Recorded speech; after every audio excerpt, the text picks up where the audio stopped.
Jesus was celebrating the Passover at a meal with his disciples.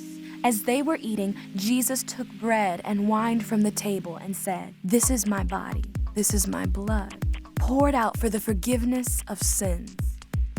After the meal, Jesus and his disciples went into a nearby garden to pray. The disciples fell asleep, but Jesus continued to pray, emotionally, asking God for some way out of what was about to happen, but saying that it was ultimately up to God.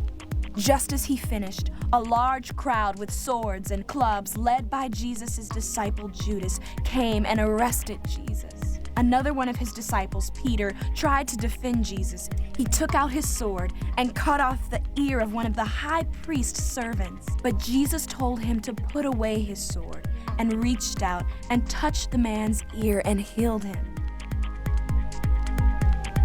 Jesus was led away, beaten and spit on by those who arrested him, and he was taken to the Roman governor Pilate. Pilate told the crowd that he could find no real charges to bring against Jesus. But the crowd screamed out, "Crucify him," demanding that Jesus be executed. So Pilate handed Jesus over to be killed. When Judas saw that Jesus was going to be killed, he was filled with regret and sadness for betraying him. So he went back to the Jewish leaders, gave them their bribe money, and went out into a field and hanged himself.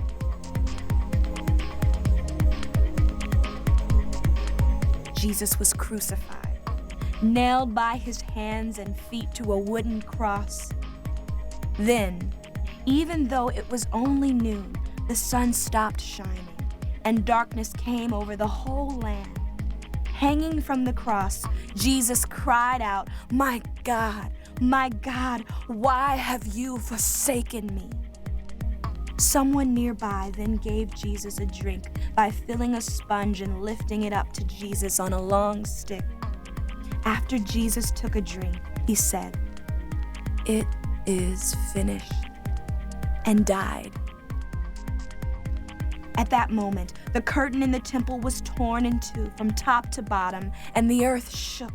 When the guards and the others around Jesus saw the earthquake and all that happened, they were terrified, saying, "Surely he was the Son of God."